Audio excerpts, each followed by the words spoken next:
Hello বন্ধুরা, সবাইকে good morning. তোমরা সবাই কেমন আছো? আশা করি ভালো আছো। আমিও খুব ভালো আছি। রুমি ভিলেজে নতুন একটা ব্লগে তোমাদেরকে অনেক অনেক স্বাগতম। তো আজকে দেখো সকাল সকাল ব্লগটা নিয়ে চলে এলাম। এখন সকাল 7টা বাজে, তো ব্লগটা নিয়ে চলে এলাম। তো এখন আমার মেয়ের স্কুল আছে, তো আমি এখানে ঘুরছি। দেখো আমার দিদি দান মাজছে, জামাইবাবু দাঁড়িয়ে আছে। জামাইবাবুটা কাজে যায়নি, ঘুরছে। দেখো বউরি পিছন। তো এখন রান্নাটা চাপিয়ে দিয়েছি, কেননা সকালে স্কুল আছে, সেই জন্য আমি আর ঘোরা না করে তো রান্নার কাছে চলে এসেছি। আর মেয়েকে রেডি করে ঘুম থেকে তুলে রেডি করে দিয়েছি, স্কুলে ছাড়তে যাচ্ছি। এখানে বাসটা তাড়াতাড়ি চলে আসে, তো আমার দিদির মেয়েও ছাড়তে যাচ্ছে। তো এখানে বৃষ্টি হয়ে কীরকম হয়ে গেছিলো, এখন রোদ দিয়েছে, তো কত সুন্দর মাটিটা, এখানকার মাটিটা শুষ্ক, তো টেনে নিয়েছে জলটা। তো তোমাদের দাদাভাইও কাজে বেরিয়ে গেছে, কেননা আমি মেয়েকে ছেড়ে দিয়ে চলে এসেছি। তো তোমাদের দাদাভাই বললো আমার আইডেন্টি কার্ডটা দাও। তো দিয়ে দিয়েছে। আমার দিদির ছেলে কাজে আছে, দিদি তাকে ছাড়তে যাচ্ছে, ওর মেয়েটাও ছাড়তে যাচ্ছে।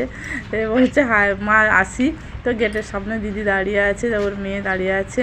তো আমার জামাইবাবুকে বললাম, তো দুপুরে খাওয়া দাওয়ার পর বেরিয়ে পড়েছি ঘুরতে। এখন ময়ূর দেখতে যাব। তো আগের ভিডিওতে তোমাদেরকে দেখিয়েছিলাম ময়ূর কোথায় থাকে, তো এবারেও সেইখানে যাচ্ছি। আমার দিদির মেয়ে দেখবে বলছিল, তো এবারেও সেইখানে যাচ্ছি। তো দেখো সেইখানে এসছি, কিন্তু একটাও ময়ূর দেখতে পাচ্ছি না, কেননা এত পরিমাণে বৃষ্টি হয়েছিল, তো জঙ্গল হয়ে গেছে, সেই জন্য হয়তো আসেনি মনে হয় ময়ূরটা। তো দেখতে পেলাম না। দিদির মেয়েটা দেখার প্রচুর ইচ্ছা ছিল, তো সারি সারি করে চলে যাচ্ছি সেই দিকে, সেপারে। তো যদি থাকে, তো সেই পারেও নেই। তো একটা দিদি এসছে, আমার দিদিও এসছে, জামাইবাবু। তো এবার আমরা চলে যাচ্ছি বাড়িতে।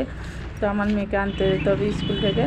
তো মেয়ে একা একা চলে আসছে, তো আমাকে আর তাকাচ্ছে না, রেগে গেছে সে। তো আজকে টিউশন যাবে না, সে বলছিল ওর শরীরটা ভালো নেই। তো বেরিয়ে বলেছি মেন রোডে আমরা ঘুরতে। দিদি বলো প্ল্যানটার সামনে যাব, কত লোক বেরোয় কাছ থেকে, তো দেখবে। তো এই আছে বন্ধুরা, সবাই মিলে ঘুরতে চলে যাচ্ছি এখন। ঠিক আছে বন্ধুরা, ভিডিওটা এই পর্যন্ত। ভালো লাগলে লাইক শেয়ার করো আর সাবস্ক্রাইবটা করো। চ্যানেলে যদি নতুন হয়ে থাকো তো সাবস্ক্রাইবটাও করো, পাশে থাকা বেল আইকনটি ক্লিক করে দিও। তো সবাইকে বাই বাই।